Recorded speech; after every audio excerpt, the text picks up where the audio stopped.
ಮಣ್ಣಿ ಗೋಕಾಕದಲ್ಲಿ ಏನು ನಮ್ಮ ಅದು ಯಾವ ಸ್ಕೂಲ್ ನವೋದಯ ಸ್ಕೂಲ್ ಹಾಸ್ಟೆಲ್ದೊಳಗ ಕೋಚಿಂಗ್ ಸೆಂಟರ್ದಾಗ ಇವತ್ತು ನಮ್ಮ ಮಕ್ಕಳನ್ನ ಇವತ್ತ ಸ್ಕೂಲ್ ಅಂದ್ರೆ ದೇವಸ್ಥಾನ ಅಂತೇಳಿ ಮಕ್ಕಳನ್ನ ನಾವು ನಂಬಿ ಕಳಿಸ್ತಕ್ಕಂಥದ್ದು. ಅಲ್ಲಿ 11 ವರ್ಷ 10 ವರ್ಷ 11 ವರ್ಷ ಇಂಥ ಮಕ್ಕಳ ಮೇಲೆ ಒಬ್ಬ ಶಿಕ್ಷಕ ಅತ್ಯಾಚಾರ ಮಾಡಿ ಇವತ್ತು ರೇಪ್ ಮಾಡ್ತಕ್ಕಂಥ ಚಟುವಟಿಕೆ ನಡೆದೈತಿ. ಅವನು ಭಾಳ ಅಂತಂದ್ರೆ ಇವತ್ತು ಸರ್ಕಾರ ಏನು ಮಾಡತ್ತಪ್ಪ ಅಂತಂದ್ರೆ ಪೊಲೀಸ್ ಇಲಾಖೆ ಕಾನೂನು ಪ್ರಕಾರ ಅವ್ನು ಜೈಲಿಗೆ ಹಾಕಿಸ್ಬಿಡ್ತಾರೆ. ಪೋಸ್ಕೋ ಕೇಸ್ ಹಾಕ್ತಾರೋ ಜೈಲಿಗೆ ಹಾಕ್ತಾರೋ ಮತ್ತೆ ನಾವೇನೇನೋ ಇದನ್ನು ಮಾಡ್ಕೊಂಡು ಮತ್ತೆ 7-8-10 ವರ್ಷಕ್ಕೂ 4 ವರ್ಷಕ್ಕೂ ಜಾಮೀನು ಹಾಕ್ತಾನೆ.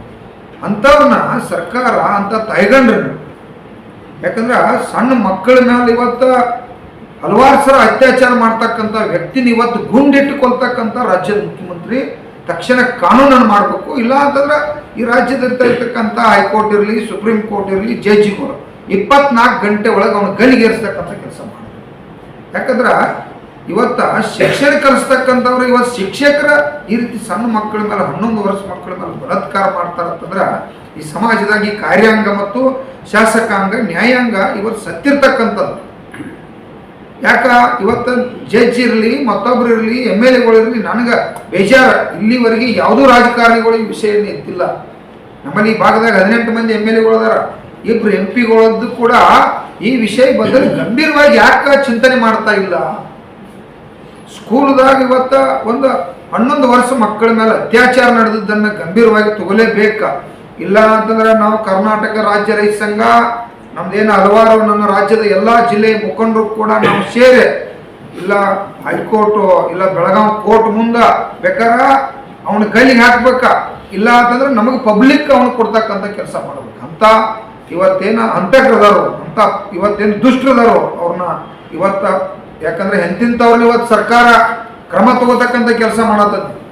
ಇವತ್ತೊಬ್ಬ ಮಕ್ಕಳ ಮೇಲೆ ಇವತ್ತು ಅತ್ಯಾಚಾರ ಮಾಡಿದವ್ರನ್ನ ಬರೀ ಜೈಲಿಗೆ ಹಾಕ್ತಕ್ಕಂಥ ಕಾರ್ಯಕ್ರಮ ಮಾಡಿರುತ್ತಂದ್ರೆ ಇಂಥ ನಾಳೆ 100 ಅಕ್ಕವ ಈ ಜಿಲ್ಲೆ DDP ಏನು ಮಾಡತ್ತಾರೋ, BO ಅವ್ರು ಏನು ಮಾಡತ್ತಾರೋ, ಅಧಿಕಾರಿಗಳು ಏನು ಮಾಡತ್ತಾರೋ, ಹೋಗಿ ಮಕ್ಕಳ ಕಡೆ ಪ್ರತಿಯೊಂದು ಸ್ಕೂಲ್ದಾಗ ಮಕ್ಕಳ ಕಡೆ ಹೋಗಿ ಚಿಂತನೆ ಮಾಡಬೇಕು. ಸೂಕ್ಷ್ಮವಾಗಿ ಮಕ್ಕಳ ಹೆಣ್ಣು ಹುಡುಗರ ಕಡೆ ಏನ ತೊಂದರೆ ಕೊಡತ್ತಾರನ್ನ, ಯಾರಾದ್ರೂ ಶಿಕ್ಷಕರು ತೊಂದರೆ ಕೊಡತ್ತಾರನ್ನ, ಯಾರ ಸಿಬ್ಬಂದಿಗಳು ತೊಂದರೆ ಕೊಡತ್ತಾರ ಅನ್ನೋವಂಥದ್ದನ್ನ ಚಿಂತನೆ ಮಾಡತಕ್ಕಂಥದ್ದು ಕೂಡ ಜಿಲ್ಲಾಧಿಕಾರಿ, ಜಿಲ್ಲಾಡಳಿತ ಎಲ್ಲ ಅಧಿಕಾರಿಗಳ ಮೇಲೆ ಕ್ರಮ ತಗೊಂಡು ತಕ್ಷಣ ಅದನ್ನ ಎಚ್ಚೆತ್ತುಕೊಳ್ಬೇಕು.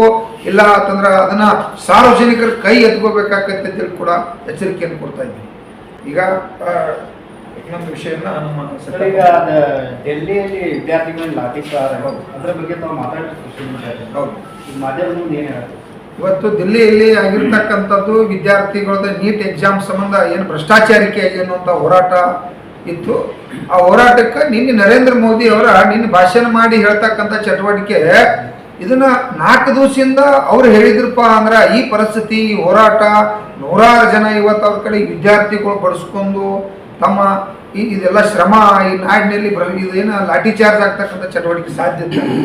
ದಯವಿಟ್ಟು ದೇಶದ ಪ್ರಧಾನಮಂತ್ರಿ ಇಡೀ ಜಗತ್ತನ್ನು ಅಡ್ಡಾಡ್ತಾರೋ ಅವ್ರು ಕೇಳ್ತಕ್ಕಂಥದ್ದು ಯೋಗ್ಯವಾದ ಭ್ರಷ್ಟಾಚಾರಕ್ಕೆ ಇವತ್ತು ತಾವು ಶಿಕ್ಷಣ ಆತಪ್ಪ ಅಂತಂದ್ರ ಯಾವ 1000 ಕೋಟಿ ರೂಪಾಯಿ 100 ಕೋಟಿ ರೊಕ್ಕ ಗಳಿಸಿರ್ತಾನ ಅವ ಇವತ್ತು ನೌಕರಿ ಹಿಡಿಬೇಕಂದ್ರೆ ಇವತ್ತು ನಿಜವಾಗಿಯೂ ಸತ್ಯದಿಂದ ಶಿಕ್ಷಣ ಕಲ್ತಿರ್ತಕ್ಕಂಥದ್ದು, ಅಭ್ಯಾಸ ಮಾಡಿ ಕಷ್ಟಪಟ್ಟು ಎಷ್ಟೋ ವರ್ಷದಿಂದ ಓದಿ ಇವತ್ತು ನೀಟ್ ಎಕ್ಸಾಮ್ ಬರ್ತಿರ್ತಕ್ಕಂಥವ್ರು ಭ್ರಷ್ಟಾಚಾರಿ ಹಾಕಿಪ್ಪ ಅಂತಂದ್ರೆ ಈ ಸಮಾಜದಾಗ ಇದರಂತ ಜಗತ್ತಿನಾಗ ದೊಡ್ಡ ಅನ್ಯಾಯ ಇಲ್ಲ. ಇವತ್ತು ಅಂಬೇಡ್ಕರ್ ತಾವೇನಾದ್ರು ನಿಜವಾದ ಗೌರವ ಈ ನಮ್ಮ ಮೋದಿಜಿ ಅವ್ರು ಕೊಡಾವಿದ್ರಪ್ಪ ಅಂದ್ರೆ ಅದನ್ನ ತಕ್ಷಣ ಇವತ್ತೇನು ನಿನ್ನೆ ಸ್ಟೇಟ್ಮೆಂಟ್ ಕೊಟ್ಟಿರಲಿಲ್ಲ.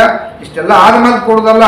ಹಿಂದೂ ಕೂಡ ರೈತ ಚಳವಳಿ ಹಿಂಗ ಮಾಡ್ರ 700 ಜನ ರೈತರ ಬಲಿದಾನ ಆದ್ಮೇಲೆ ಇವತ್ತು ಇವನು ಕಾಯ್ದೆಗಳನ್ನ ವಾಪಸ್ ಬಿಡ್ತಾರೆ. ಈ ರೀತಿ ಇವತ್ತ ನಮ್ಮ ದೇಶದ ಪ್ರಧಾನಮಂತ್ರಿ ನರೇಂದ್ರ ಮೋದಿ ಅವರು ಮಾಡ್ತಕ್ಕದ್ದಲ್ಲ. ನರೇಂದ್ರ ಮೋದಿ ಅವರ ಸಣ್ಣ ಹುಡುಗರಲ್ಲ, ಸುಮಾರು 70-80 ವಯಸ್ಸು ಆಗಿರ್ತಕ್ಕಂಥವ್ರು ಇಡೀ ಜಗತ್ತನ್ನ ಅಡ್ಡಾಡ್ತಕ್ಕಂಥವ್ರು ಅದಾರು.